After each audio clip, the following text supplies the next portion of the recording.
पिछले वीडियो में हम चर्चा कर चुके हैं कि पुनर्जागरण की क्या विशेषताएं थी और पुनर्जागरण के कारण क्या थे। अब हम इस वीडियो में हमारी इस चर्चा को आगे बढ़ाएंगे। सबसे पहले हम बात करेंगे कि पुनर्जागरण जो कि सबसे पहले इटली में आरंभ हुआ था, तो ऐसा क्या कारण थे कि सबसे पहले पुनर्जागरण इटली में ही आरंभ हुआ। इटली को पुनर्जागरण का प्रवेश द्वार कहा गया है। इसे कार्डेल ऑफ रेनेसा भी कहते हैं।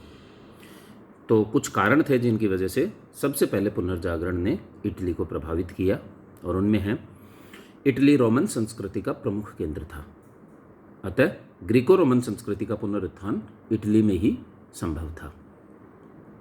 दूसरा जो महत्वपूर्ण कारण है वो है कि इटली एक धार्मिक केंद्र था। इटली में चर्च और पोप का प्रभाव सबसे अधिक था, अतः इनके विरुद्ध सबसे जबरदस्त प्रतिक्रिया इटली में ही संभव थी। इटली में पुनर्जागरण काल में कई ऐसे पोप हुए जिन्होंने रेनेसां को प्रभावित किया। इनमें प्रमुख हैं Pope Nicholas Fifth, Pope Leo Tenth आदि।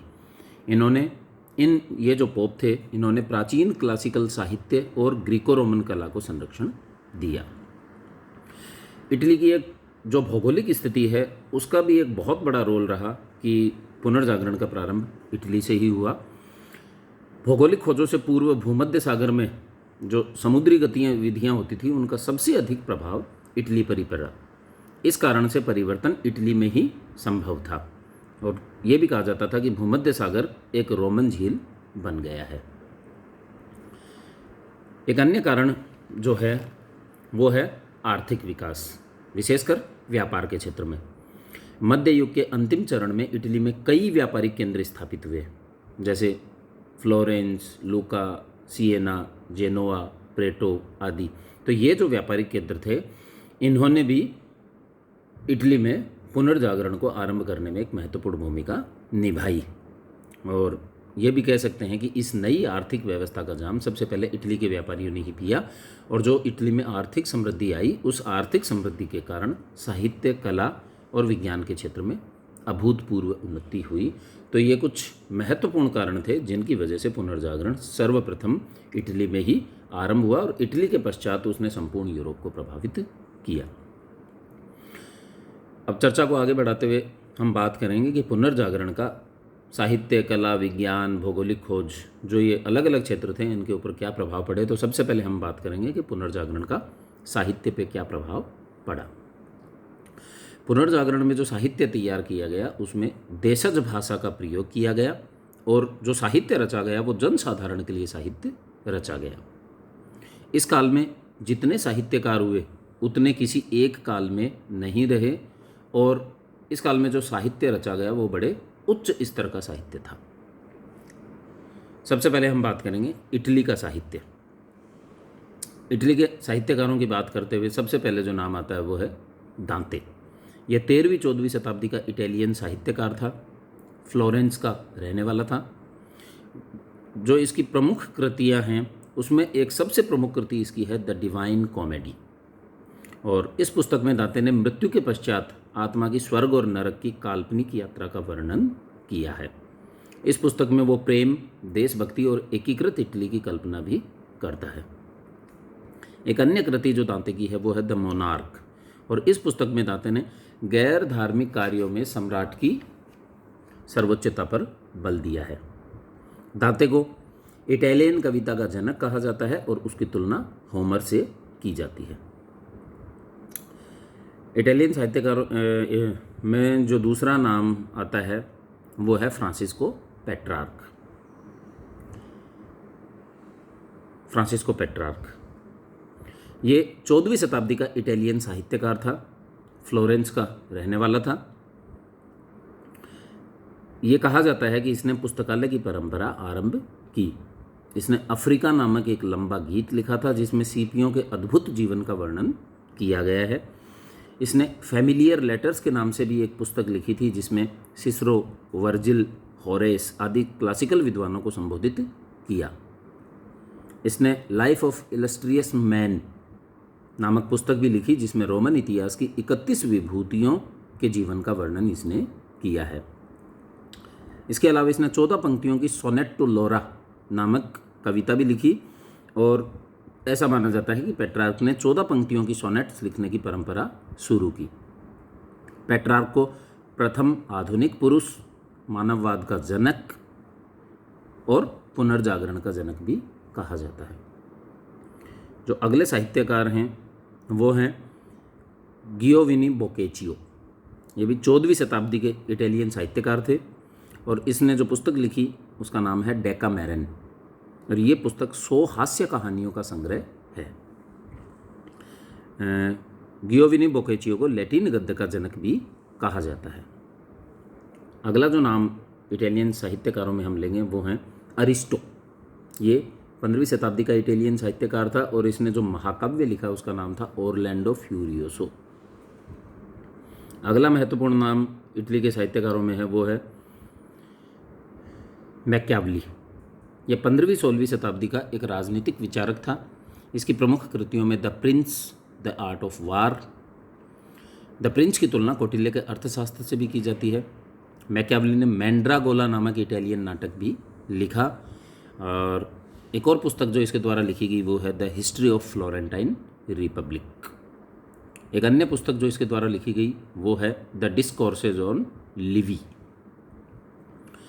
अगला जो इटालियन साहित्यकार है वो है लोरेंजा वाला। इसे ऐतिहासिक आलोचना का जनक कहा जाता है और इसकी पुस्तक का नाम है डोनेशन ऑफ कॉन्स्टेंटाइन। इटली के साहित्य के पश्चात अब हम बात करेंगे फ्रांस के साहित्य की। तो फ्रांस के साहित्य की चर्चा करते हुए जो पहला नाम हमारे सामने है वो है फ्रैंकोइस रेबेलाई। ये 15वीं-16वीं शताब्दी का फ्रांसीसी विद्वान था और इसने गद्य पद्धति में उपन्यास लिखने की परंपरा आरंभ की। इसकी जो प्रमुख कृति है उसका नाम है पेंटाग्रुल एंड गार्गंतुआ। जो अगला नाम फ्रांस के साहित्यकारों में है वो है मोंटेन। ये एक निबंधकार था और कई विषयों पर इसने निबंध लिखे। इसको वाल्टेयर का अग्रदूत भी कहा जाता है और इसे फर्स्ट मॉडर्निस्ट भी कहा जाता है। अगला नाम जो फ्रांस के साहित्यकारों में है वो है मोंटेन, मोत्ते, फ्रेंच में मोत्ते। ये भी एक निबंधकार था। अब हम चर्चा करेंगे इंग्लैंड के साहित्य की। इंग्लैंड के साहित्य की चर्चा करते हुए जो पहला नाम आता है वो है जेफरी चौसर। ये 14वीं शताब्दी का ब्रिटिश साहित्यकार था। इसे अंग्रेजी साहित्य का होमर कहा जाता है और इसकी प्रमुख कृति है कैंटरबरी टेल्स। अच्छा, कैंटरबरी, इस पुस्तक में उसने कैंटरबरी नामक स्थान पर सेंट थॉमस के तीर्थ की यात्रा करने वाले 30 यात्रियों के गुण दोषों का वर्णन किया है। और ये जेफरी चौसर जो था वो गियोवेनी बोकेचियो से प्रभावित था। अंग्रेजी साहित्य में सोनेट लिखने की परंपरा जेफरी चौसर ने ही आरंभ की और इसको फादर ऑफ इंग्लिश पोइट्री कहा जाता है।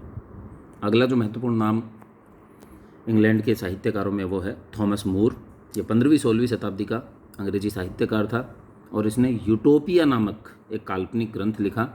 मूल रूप से ये ग्रंथ लैटिन में लिखा गया था लेकिन बाद में इसका अंग्रेजी में अनुवाद किया गया और थॉमस मूर ने आदर्श राज्य और आदर्श समाज की कल्पना प्रस्तुत की। अन्य जो उसकी कृतियां हैं वो हैं अपोलॉजी, डायलॉग आदि। अगला जो नाम इंग्लैंड के साहित्यकारों में वो है एडमंड स्पेंसर। ये 16वीं शताब्दी का अंग्रेजी साहित्यकार था और इसने फेरी क्वीन नामक ग्रंथ लिखा और इस पुस्तक में जो कहानी के नायक हैं प्रिंस आर्थर, उसके गुण दोषों का वर्णन इस पुस्तक में किया गया है। इंग्लैंड के साहित्यकारों में जो अगला नाम है वो है फ्रांसिस बैकन। इसने ये 16वीं-17वीं शताब्दी का अंग्रेज स्कॉलर था। इसके द्वारा जो रचनाएं लिखी गई वो हैं the advancement of learning, the new Atlantis. और जो फ्रांसिस बेकन है इसने दर्शन के स्थान पर विज्ञान के अध्ययन पर बल दिया, इसलिए उसे पेरेंट ऑफ मॉडर्न साइंस कहा जाता है। इसने कई निबंध भी लिखे थे जिसमें ऑफ स्टडीज़ सबसे प्रसिद्ध है और इसके द्वारा कहा गया एक सेंटेंस भी महत्वपूर्ण है जो काफ़ी बार यूज होता है। इसने कहा था हिस्ट्री मेक्स मैन वाइज। अगला इंग्लैंड के साहित्यकारों में जो अगला महत्वपूर्ण नाम है वो है विलियम शेक्सपियर। ये 16वीं-17वीं शताब्दी का एक महान साहित्यकार था। ऐसा माना जाता है कि इसने लगभग 40 नाटक और कई कविताएं लिखी। इसके द्वारा इसकी जो रचनाएं हैं उनमें महत्वपूर्ण हैं Macbeth, Romeo and Juliet, Midsummer Night's Dream, Merchant of Venice, Hamlet आदि। अब हम थोड़ी सी चर्चा करेंगे हॉलैंड के साहित्य पे। हॉलैंड के साहित्य की चर्चा करते हुए जो पहला नाम हमारे सामने आता है वो है डेसिडेरियस इरेस्मस। ये 15वीं-16वीं शताब्दी का हॉलैंड का साहित्यकार था और हॉलैंड में एक जगह है रॉटरडम, वहाँ का ये रहने वाला था। उसने इंग्लैंड, फ्रांस, इटली आदि अनेक देशों की यात्राएं की थी, इसलिए उसे वर्ल्ड सिटीजन कहा जाता है। अपने समकालीन चर्च पर इसने व्यंग्यात्मक टिप्पणियाँ की। इसकी जो सबसे प्रमुख कृति है उसका नाम है in the praise of folly. और ये भी कहा जाता है कि the jokes of Desiderius Erasmus did more harm to the pope than the anger of Martin Luther, यानी कि मार्टिन लूथर के गुस्से ने भी पोप या चर्च की जो संस्था है उसको इतनी हानि नहीं पहुंचाई जितनी डेसिडेरियस इरेस्मस के जोक्स ने इनको हानि पहुंचाई। इसके पश्चात हम चर्चा करेंगे जर्मनी के साहित्य। और जर्मनी के साहित्य में की चर्चा करते हुए जो नाम सबसे प्रमुख रूप से हमारे सामने आता है वो है मार्टिन लूथर। और इनकी प्रमुख कृतियां हैं 95 thesis, captivity of the Babylonian church, साथ ही इसने बाइबल का भी अंग्रेजी में जर्मन भाषा में अनुवाद किया। तो ये कुछ साहित्य के ऊपर क्या बदलाव पुनर्जागरण काल में हुआ और अलग अलग देशों में इसके ऊपर किस प्रकार काम हुई और इस काल में कौन कौन से साहित्यकार हुए जिन्होंने अपनी कृतियों से लोगों को लाभान्वित किया, उसके ऊपर हमने चर्चा की।